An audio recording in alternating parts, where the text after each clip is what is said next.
வணக்கம்.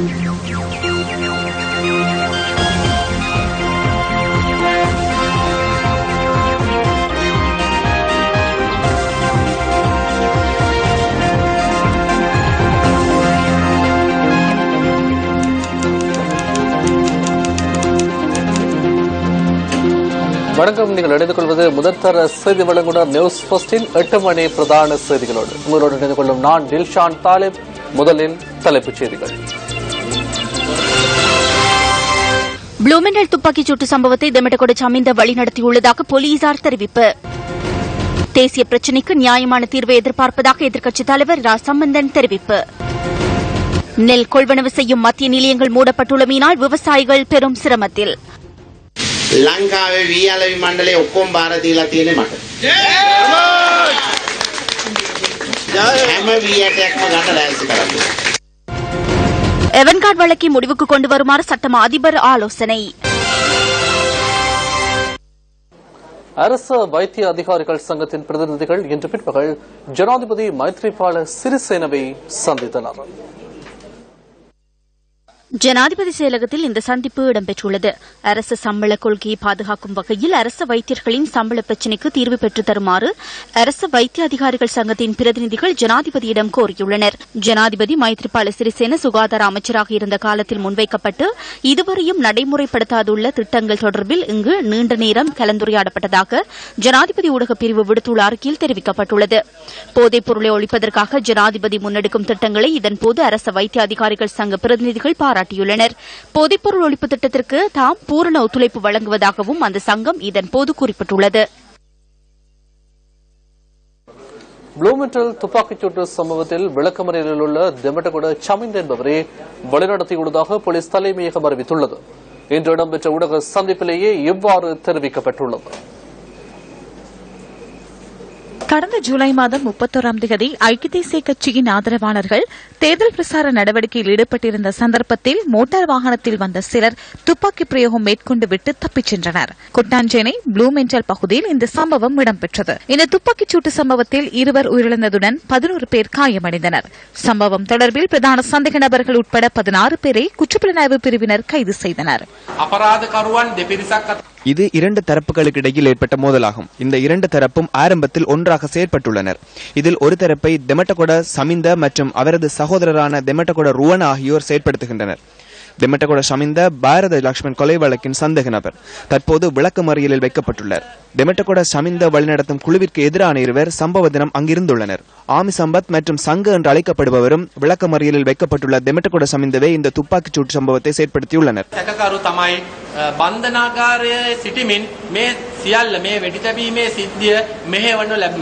இந்த நிலையில் தெமட்டகொட சமிந்தவை குற்றப்புலனாய்வு திணைக்களம் தடுத்து வைத்து விசாரணை செய்ய உள்ளதாகவும் இதன்போது ஊடக பேச்சாளர் தெரிவித்தார்.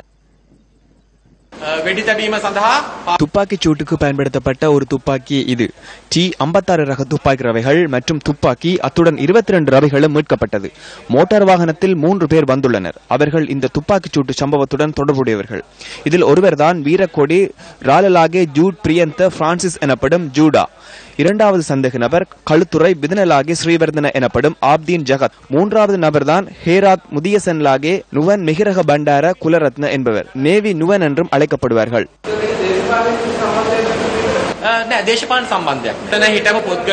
இல்லை, அரசியல் தொடர்பு இல்லை. அங்கிருந்தவர்கள் சாட்சியம் அளித்துள்ளனர். அதில் ஆமி சம்பத் மற்றும் சங்க என்பவர் அங்கிருந்ததாக கூறப்பட்டுள்ளது. ஸ்ரீலங்கன் கேட்டரிங் நிறுவனத்தில் இடம்பெற்றதாக கூறப்படும் மோசடிகள் தொடர்பில் பாரிய அளவிலான ஊழல் மோசடிகளை விசாரணை செய்யும் ஜனாதிபதி ஆணைக்குழு இன்று விளக்கம் கோரியுள்ளது. கிடைக்கப்பெற்ற முறைப்பாட்டுக்கு அமைவாக ஸ்ரீலங்கன் கேட்டரிங் நிறுவனத்தின் முன்னாள் தலைவர் நிஹால் ஜெயமானவை இன்று ஆணைக்குழு அழைத்திருந்தது.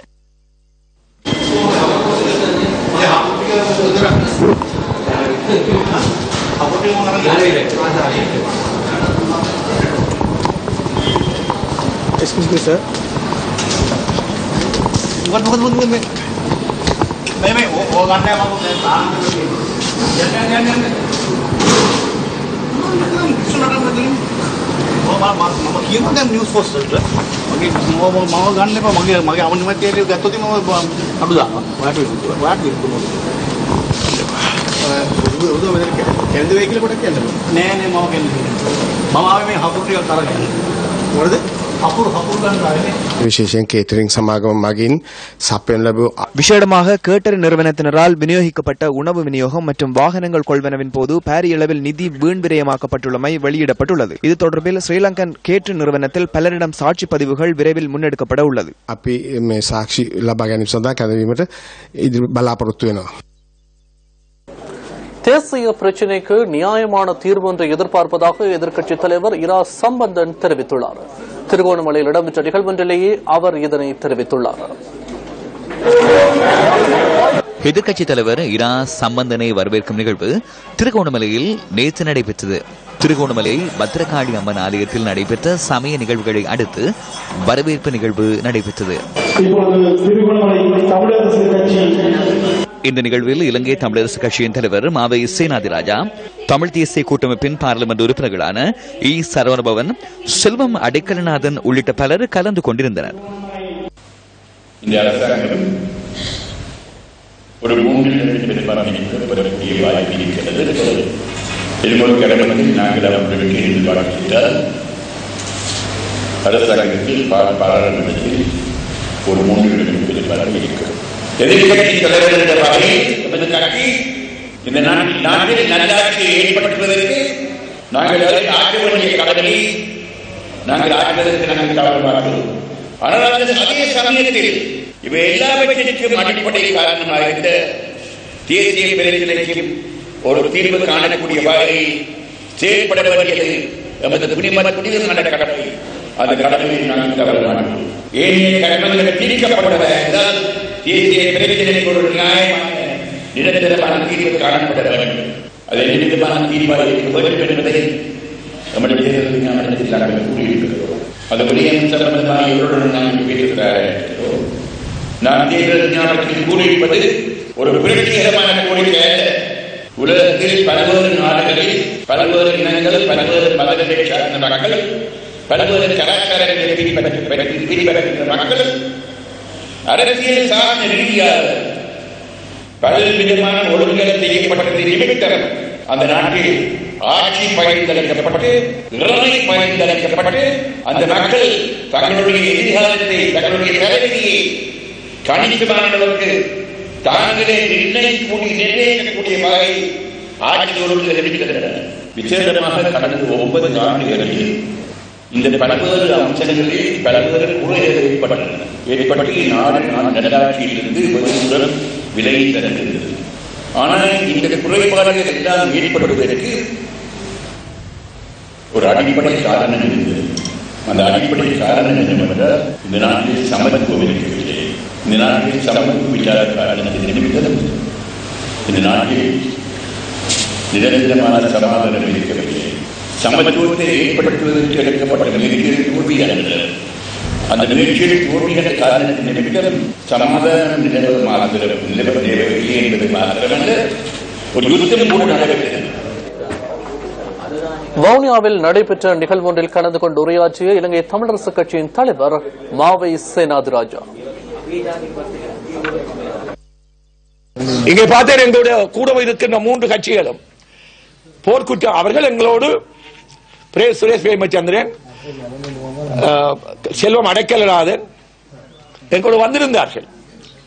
அமெரிக்காவோடு பேசுகின்ற வேளைகளில் அந்த தீர்மானம் நிறைவேற்றுவதில் எங்களோடு இருந்தார்கள். இப்பொழுது அவர்கள் 3 பேருமே ஒரு இடத்திலே கூடி போர்க்குற்ற விசாரணை தான் வேண்டும் என்று சொல்லுகிறார்கள். அது போல் நிறைவேற்றப்பட்டியாக இருக்கின்றது. இனிமேல் அந்த நிறைவேற்றப்பட்ட தீர்மானத்தை எப்படி என்ன நடைமுறைக்கு கொண்டு வர வேண்டும் என்பதுதான் பதிலளிக்க வேண்டியது. அதுதான் அந்த அறிக்கை, வரப்போகின்ற அறிக்கை. ஆனபடி அது இனிமேல் விசாரணை நடத்துவதல்ல, என்ன நடவடிக்கை போர்க்குற்றம் சுமத்தியவர்களுக்கு எதிராக எடுக்க வேண்டும் என்பதுதான் இனிமேல் வர வேண்டிய விடயம். இறுதிக்கட்ட யுத்தத்தில் இடம்பெற்றதாக கூறப்படும் மனித உரிமை மீறல்கள் தொடர்பில் சர்வதேச விசாரணையை வலியுறுத்தும் வகையில் கையெழுத்து பெறும் நடவடிக்கை வடக்கு மற்றும் மாகாணத்தின் சில பகுதிகளில் இன்று முன்னெடுக்கப்பட்டது. சர்வதேச பொறுப்புக்கூறல் பொறிமுறைகளுக்கான தமிழர் செயற்பாட்டுக் குழுவின் ஏற்பாட்டில் முன்னெடுக்கப்படும் இந்த கையெழுத்து போட்டி யாழில் தொடர்ந்து 4வது நாளாகவும் இன்று முன்னெடுக்கப்பட்டது. சர்வதேச மனிதாபிமானம் மற்றும் மனிதுரிமை மீறல்களில் ஈடுபட்டோருக்கு எதிராக சர்வதேச குற்றவியல் செயல்முறைக்கான பொறிமுறையை ஸ்தாபிக்குமாறு ஐக்கிய நாடுகள் சபையை வலியுறுத்துகின்றோம் என்ற துணைப்பொருளின் கீழ் இந்த கையெழுத்து வேட்டை முன்னெடுக்கப்படுகின்றது. யாழ் நல்லூர் பகுதியில் முன்னெடுக்கப்பட்ட கையெழுத்து வேட்டையில் அதிக அளவிலானோர் பங்கு பெற்றிருந்தனர். இதேபோல உள்நாட்டில் முன்னெடுக்கப்படும் விசாரணைகளை முழுமையாக நிராகரித்து சர்வதேச விசாரணையை வலியுறுத்தி இன்று கிளிநொச்சியில் கையெழுத்து வேட்டை நடைபெற்றது. கிளிநொச்சி பொதுச்சந்தை முன்பாக இன்று காலை இடம்பெற்ற கையெழுத்து பெறும் நடவடிக்கையில் பெருமளவான மக்கள் கலந்து கொண்டு தமது கையொப்பங்களை இட்டுள்ளனர். அரசாங்கம் தமிழ் மக்கள் மீது ஒரு இன அழிப்பு யுத்தத்தை நடத்தி இறுதிப் போரில் மட்டும் சுமார் 1.5 லட்சத்துக்கும் அதிகமான மக்களை படுகொலை செய்திருக்கின்றது. பல்லாயிரக்கணக்கானவர்கள் காணாமல் போயிருக்கின்றார்கள். பல ஆயிரக்கணக்கானவர்கள் ஆயிரக்கணக்கான பெண்கள் பாலியல் வல்லுறவுக்கு உள்ளாக்கப்பட்டு படுகொலை செய்யப்பட்டிருக்கிறார்கள். பல்லாயிரக்கணக்கானவர்கள் கொடூரமான சித்திரவதைகளுக்கு உள்ளாக்கப்பட்டிருக்கின்றார்கள். கோடிக்கணக்கான சொத்துக்கள் அளிக்கப்பட்டிருக்கின்றது. போர்க்குற்றங்கள் மற்றும் இன அழிப்பு குற்றங்கள் என்கின்ற பாரிய குற்றங்களை இலங்கை அரசாங்கம் இழைத்திருக்கின்றது. இந்த குற்றங்கள் தொடர்பாக ஒரு முழுமையான சர்வதேச பக்கச்சார்பற்ற விசாரணை நடத்தப்பட வேண்டும் என்பது தமிழ் மக்கள் கடந்த 4 ஆண்டுகளாக முன்வைத்து வருகின்ற கோரிக்கை. கடந்த காலப்பகுதியிலே ராஜபக்ச அதிகாரத்தில் இருந்து கொண்டு சீனாவோடு நெருங்கிய உறவை வளர்த்துக் கொண்டிருந்த சந்தர்ப்பத்திலே ஒரு சர்வதேச விசாரணை என்கின்ற ஒரு முனைப்பை காட்டிய தரப்புகள் இப்பொழுது ஆட்சி மாற்றம் ஒன்று ஏற்பட்டு சார்பான ஒரு ஆட்சி ஒன்று ஏற்பட்ட பின்னர் இந்த குற்றச்சாட்டுகள் அனைத்தையும் மூடி மறைத்து உள்ளக பொறிமுறையாக மாற்றி தமிழ் மக்களுக்கு நீதி கிடைக்காமல் செய்கின்ற ஒரு முயற்சியில் இப்பொழுது இறங்கியிருக்கின்றார்கள். இது இலங்கை அரசு மேற்கொண்ட இந்த போர்க்குற்றங்கள் மற்றும் இந்த இன அழிப்பு குற்றங்கள் தொடர்பாக விசாரிப்பதற்கு ஒரு முழுமையான சர்வதேச விசாரணை பொறிமுறை ஒன்று உருவாக்கப்பட வேண்டும் என்பது நிலைப்பாடு. இதேபோல உள்நாட்டு போரில் இடம்பெற்றதாக கூறப்படும் மனித உரிமை மீறல்கள் தொடர்பில் சர்வதேச விசாரணையை வலியுறுத்தி திருகோணமலை சிவன் கோயில் சந்தியிலும் இன்று கையெழுத்து பெறும் நடவடிக்கை முன்னெடுக்கப்பட்டது. பிற்பகல் 3 மணியளவில் இடம்பெற்ற இந்த கையெழுத்து வேட்டையில் பெரும் திரளானோர் கலந்து கொண்டு கையொப்பமிட்டனர்.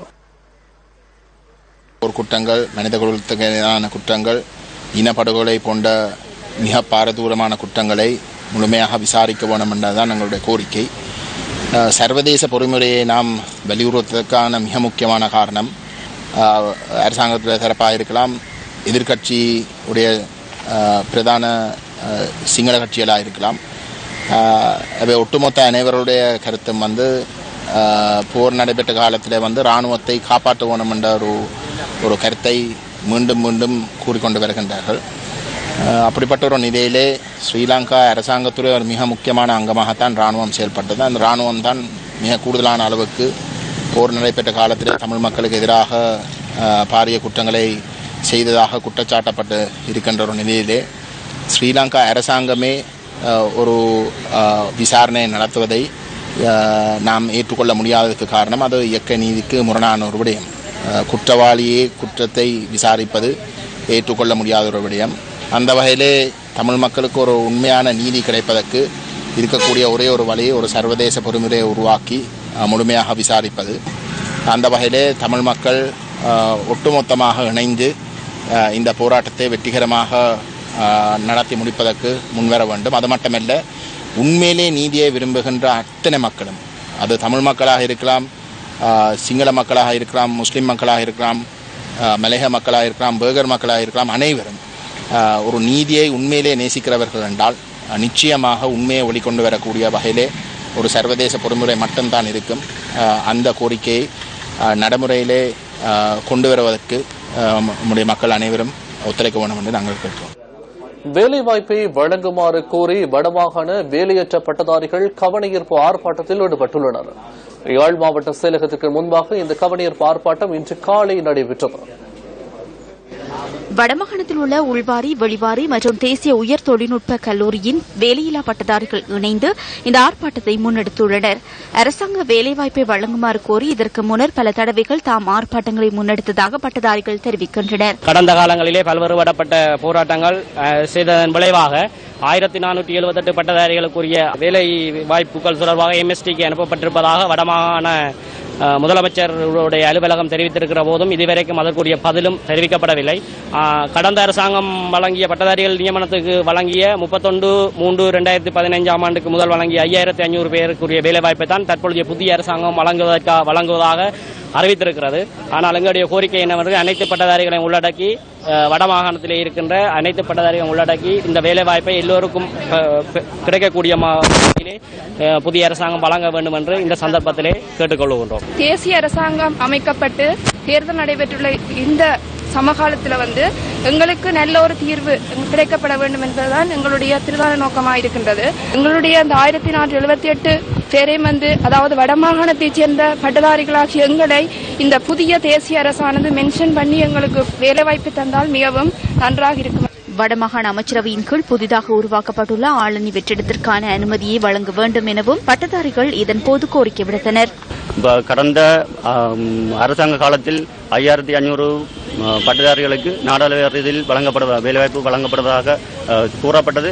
அது பல்வேறு காரணங்களால் இழுத்தடிக்கப்பட்டு இப்பொழுது புதிய அரசாங்கம் உருவாக்கப்பட்ட சூழ்நிலையில் அவர்களுக்கான வேலைவாய்ப்பை மீண்டும் பெற்றுத்தருவதாக கூறியிருக்கிறார்கள். அந்த வகையில் வடமாகாணத்தைச் சேர்ந்த 2012 மார்ச் 31 வரையிலான பட்டதாரிகளையே இதில் உள்வாங்குவதற்கு நடவடிக்கை எடுக்கப்பட்டுள்ளது. அதில் வடமாகாணத்தை பொறுத்தவரை 500க்கு குறைவான பட்டதாரிகள் அதில் உள்ளிருப்பு செய்வதற்கான சான்றாக இருக்கிறார்கள். அந்த வகையில் நாங்கள் இப்பொழுது வடமாகாணத்தை பொறுத்தவரை 2014 வரைக்கும் 2300 பட்டதாரிகள் கிட்ட நாங்கள் வேலையிட்டு இப்பொழுது வேலைக்காக காத்து கொண்டிருக்கிறோம். அந்த வகையில் 500 குறைவான பட்டதாரிகளை உள்ளிருப்பு செய்யும் போது ஏனைய பட்டதாரிகள் பாதிக்கப்படுகின்ற சூழ்நிலையில் காணப்படுகின்றது.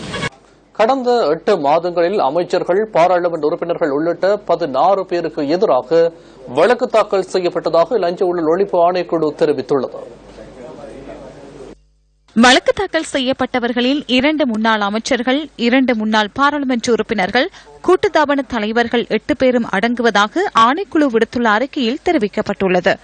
இதனைத் தவிர கூட்டுத்தாபனங்களில் பணிப்பாளர் நாயகமாக செயற்பட்ட 2, முன்னாள் பிரதேச சபை தலைவர்கள் 3 மற்றும் முன்னாள் நகரசபை தலைவர்கள் 2க்கு எதிராகவும் வழக்கு தாக்கல் செய்யப்பட்டதாக அதில் குறிப்பிடப்பட்டுள்ளது. 2015 ஆண்டு ஜனவரி மாதம் தொடக்கம் ஒவ்வொரு மாதமும் வழக்கு தாக்கல் செய்யப்பட்டுள்ளதாக லஞ்ச ஊழல் ஒழிப்பு ஆணைக்குழு தெரிவித்துள்ளது. லஞ்ச ஊழல் தடுப்பு சட்டத்தில் உள்ள ஏற்பாடுகளுக்கு அமைய அரசியல் நோக்கங்களை தவிர்த்து பக்கசார்பின்றியும் நியாயமான முறையிலும் ஆணைக்குழு செயற்பட்டு வருவதாக ஆணைக்குழு வெளியிட்டுள்ள அறிக்கையில் மேலும் குறிப்பிடப்பட்டுள்ளது. காலி துறைமுகத்தில் இருந்த மிதக்கும் ஆயுத களஞ்சிய சாலை தொடர்பிலான அவன்கார்ட் வழக்கு முடிவுக்கு கொண்டுவரப்பட்டுள்ளது. கொழும்பு மேலதிக நீதவான் நிஷாந்த் பீரிஸ் முன்னிலையில் சில தினங்களாக இந்த வழக்கு விசாரணை இடம்பெற்று வந்த நிலையில் சட்டமா அதிபரின் ஆலோசனை நீதிமன்றத்திற்கு கிடைத்துள்ளது. வெளிநாடு செல்வதற்கு தடை விதிக்கப்பட்டிருந்த அவன்கார்ட் நிறுவன தலைவர் நிஷாங்க சேனாதிபதியின் கடவுச்சீட்டை விடுவிக்குமாறும் சட்டமா அதிபர் ஆலோசனை வழங்கியுள்ளார். காலி துறைமுகத்தில் நிறுத்தி வைக்கப்பட்டிருந்த மகனுவர கப்பலிலிருந்து ஆயுதங்கள் கண்டுபிடிப்பு. ஆயுத கப்பல் சொந்தமான எவன்கார்ட் தனியார் நிறுவனத்தின் தலைவர் நிசாங்க சேனாதிபதி நாட்டிலிருந்து வெளியேற தடை. நிசாங்க சேனாதிபதி வெளிநாடு செல்வதற்கு அனுமதி வழங்குமாறு விடுக்கப்பட்ட கோரிக்கை நிராகரிப்பு. மிதக்கும் ஆயுத களஞ்சிய சாலைக்காக வேறொரு கப்பலை பயன்படுத்துவதற்கு எவன்கார்ட் நிறுவனம் நீதிமன்றத்தில் விடுத்த கோரிக்கைக்கு குற்ற புலனாய்வு திணைக்களம் எதிர்ப்பு. களஞ்சியப்படுத்தி வைத்திருந்த ஆயுதங்களை வேறொரு கப்பலுக்கு மாற்றுவதற்கு நீதிமன்றம் அனுமதி. முன்னாள் பாதுகாப்பு செயலாளர் கோட்டாபய ராஜபக்ச வெளிநாடு செல்வதை தடுக்கும் வகையில் பிறப்பிக்கப்பட்டிருந்த உத்தரவு நீக்கம். ஆயுத களஞ்சிய சாலை தொடர்பிலான வழக்கை தற்காலிகமாக நிறுத்துவதற்கு சட்டமா அதிபர் ஆலோசனை. வழக்கு விசாரணை நிறைவு. நிசாங்க சேனாதிபதி வெளிநாடு செல்வதற்கு விதிக்கப்பட்டிருந்த தடை நீக்கம். புதிய அமைச்சர்கள் பலர் இன்று தமது கடமைகளை ஆரம்பித்தனர். கலாநிதி விஜயதாச ராஜபக்ச புத்த சாசன அமைச்சில் இன்று தமது கடமைகளை ஆரம்பித்தார். இந்த நிகழ்வில் ஜனாதிபதி மைத்ரிபால சிறிசேனவும் கலந்து கொண்டிருந்தார். விகாரிகள் தொடர்பிலான சட்டத்தில் திருத்தம் மேற்கொள்வதற்காக சட்டமூலம் ஒன்றை தயாரித்து அதற்கு அமைச்சரவையின் அனுமதி பெற்றுக் கொண்டுள்ளோம். பௌத்த விழுமியங்கள் தொடர்பில் மகாநாயக்க திரர்கள் ஆலோசனை வழங்கியுள்ளனர். 2018 ஆண்டாகும் போது உலகில் உள்ள அனைத்து பௌத்த நாடுகளையும் இணைத்துக் கொண்டு இதனை முன்னெடுத்துச் செல்வோம். உள்நாட்டு அலுவல்கள் அமைச்சர் வஜ்ர அபேவர்தன இன்று முற்பகல் தமது அமைச்சில் கடமைகளை ஆரம்பித்தார். நடைமுறையில் உள்ள முறைமையை தொடர்ந்து முன்னெடுத்துச் செல்ல இவ்விடத்திற்கு நான் அவசியமில்லை. இதற்காக சட்டத்திலும் வேறு விடயங்களிலும் சில திருத்தங்களை மேற்கொண்டு முன்னோக்கி செல்ல முடியும் என நான் நம்புகின்றேன். கல்வி அமைச்சர் அகில விராஜ் காரியவசம் பத்திரமுல்ல இசுருபாயவில் உள்ள அமைச்சர் தமது கடமைகளை பொறுப்பேற்றுக் கொண்டார்.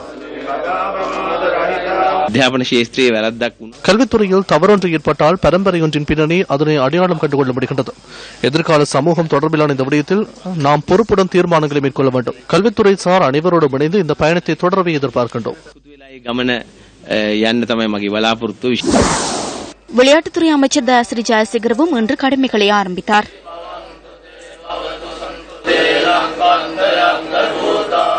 விமர்சனங்களை ஒருபுறம் தள்ளிவிட்டு பணியாற்றும் யுகம் ஒன்று வந்துள்ளது. விளையாட்டை பொறுத்தவரையில் இது அரசியல் இல்லை. இதில் ஐக்கிய தேசிய கட்சியோ அல்லது ஸ்ரீலங்கா சுதந்திர கட்சியோ என்ற வேறுபாடு கிடையாது. சரியாக செயற்படும் எந்த ஒரு நபருடனும் செயற்பட தயாராக உள்ளேன். அனைவருக்கும் சேவையாற்றுவது எனது நோக்கமாகும். பெருந்தோட்ட கைத்தொழில் அமைச்சர் நவீன் திசாநாயக்க இன்று கடமைகளை பொறுப்பேற்கும் நிகழ்வில் மாதுலுவாவி சோபித்த தேரரும் கலந்து கொண்டிருந்தார்.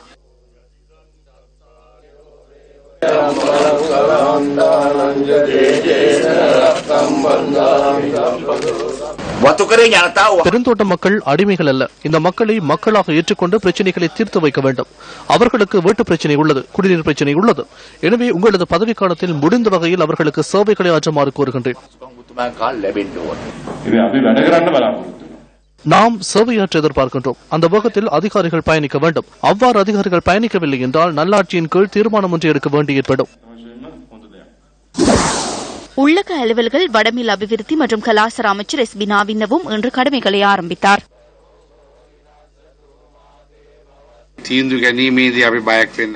தீர்மானங்களை எடுப்பதற்கு நாம் அச்சப்பட வேண்டிய அவசியமில்லை. எவருடைய பணத்திற்கும் நாம் அடிபணிவதில்லை. ஆகவே சிறந்த விடயங்களை தெரிவு செய்து சேவையாற்றும் இயலுமை காணப்படுகின்றது.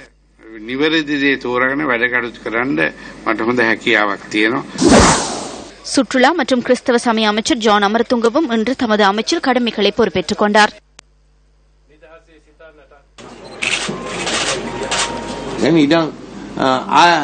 இடம் வங்கி என்ற வகையில் ஒன்றை அமைத்து இது குறித்த செயற்பாடுகளை முன்னெடுக்க எதிர்பார்க்கின்றோம். முதலீடு செய்வதற்கு அவராவது முன்வருவதாக இருந்தால், அவரது ஹோட்டல்களை அமைக்க வருவார்களாக இருந்தால் அதற்காக ஏற்பாடுகளை செய்வோம்.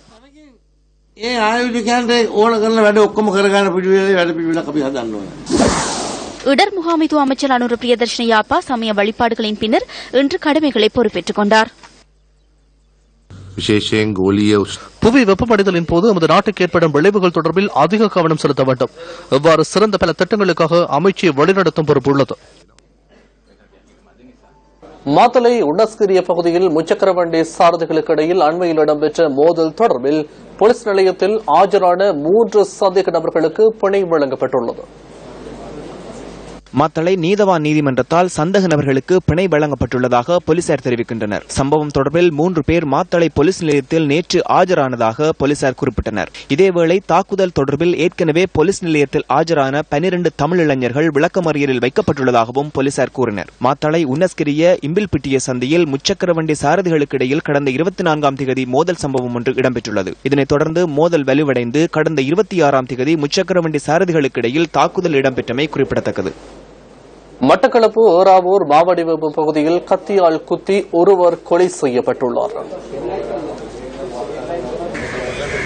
பணக்கொடுக்கல் வாங்கல் தொடர்பில் ஏற்பட்ட பிரச்சினையை அடுத்து நேற்றிரவு 9 மணியளவில் இந்த கொலை இடம்பெற்றுள்ளதாக போலீஸ் ஊடக பேச்சாளர் அலுவலகம் தெரிவிக்கின்றது.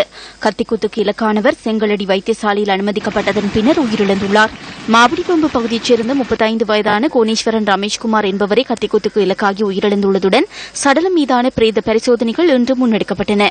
கொலையுடன் தொடர்புடைய சந்தேக நபர் அடையாளம் காணப்பட்டுள்ளதுடன் அவர் பிரதேசத்திலிருந்து தலைமறைவாகியுள்ளதாகவும் போலீசார் குறிப்பிட்டுள்ளனர். கொலை சம்பவம் தொடர்பில் ஏறாவூர் போலீசார் விசாரணைகளை ஆரம்பித்துள்ளனர். புலனறுவை மாவட்டத்தின் போதைப்பொருள் விழிப்புணர்வு திட்டம் தொடர்பில் விசேட கலந்துரையாடல் புலனறுவை மாவட்ட செயலக கேட்போர் கூடத்தில் இன்று இடம்பெற்றது. சத்ரிகா சிறிசேன தலைமையில் இந்த கலந்துரையாடல் இடம்பெற்றது. வடமத்திய மாகாண முதலமைச்சர், புலனறுவை மாவட்ட செயலாளர் மற்றும் அரசு அதிகாரிகள் பலர் இந்த கலந்துரையாடலில் கலந்து கொண்டனர். எனது தந்தை தண்ணீர் கூட குடிக்காது பல நாட்கள் நீதிமன்றின் வாங்குகளில் அமர்ந்து கொண்டு வழக்குகளை வாசித்த விதம், போட்டியிட்ட விதம் எனக்கு இன்னும் நினைவில் உள்ளது. எனது தந்தை உயிரை பணயம் வைத்து முன்னாள் ஜனாதிபதி, வெளிநாடுகளின் பிரதிநிதிகள் மற்றும் அரசு அதிகாரிகளுடன் எவ்வாறு செயற்பட்டார் என்று எனக்கு நினைவில் உள்ளது. அடுத்த இளைய சமூகத்தை எவ்வாறு முன்னோக்கி கொண்டு செல்வது என்பதே எனது சிந்தனையாக காணப்பட்டது. புதிய சிந்தனைகளுடன் சிறந்த சமூகத்தை எவ்வாறு கட்டி எழுப்புவது என்ற இடத்திலேயே நான் உள்ளேன். யாழ் ஒட்டமடம் பகுதியில் இன்று முற்பகல் இடம்பெற்ற வெடிச்சம்பவத்தில் காயமடைந்த இருவர் யாழ் போதனா வைத்தியசாலையில் அனுமதிக்கப்பட்டுள்ளனர். பழைய இரும்பு பொருட்கள் சேகரிக்கும் நிலையம் ஒன்றில் இந்த வெடிச்சம்பவம் இடம்பெற்றுள்ளது. சிதைவடைந்த மோட்டார் குண்டு ஒன்றில் காணப்பட்ட இரும்பை கலற்றுவதற்கு முயற்சித்த போது வெடிச்சம்பவம் இடம்பெற்றுள்ளதாக போலீஸ் ஊடகப்பிரிவு குறிப்பிட்டுள்ளது. அரசாங்கத்தின் சில நெல் கொள்வனவு மத்திய நிலையங்கள் மூடப்பட்டுள்ளமையினால் விவசாயிகள் பெரும் சிரமங்களை எதிர்கொண்டுள்ளனர். நெல்லை விற்பனை செய்து கொள்ள முடியாத விவசாயிகள் சிலர் இன்று அம்பாறையில் எதிர்ப்பு நடவடிக்கையில் ஈடுபட்டனர். முல்லைத்தீவு புதுக்குடியிருப்பு பிரதேச செயலாளர் பிரிவில் ராணுவத்தினரால் நிர்மாணிக்கப்பட்ட 2 வீடுகள் இன்று பயனாளிகளிடம் கையளிக்கப்பட்டன. முல்லைத்தீவு ராணுவ கட்டளை தலைமையகத்தின் நிதியுதவியுடன் இந்த வீடுகள் நிர்மாணிக்கப்பட்டுள்ளன.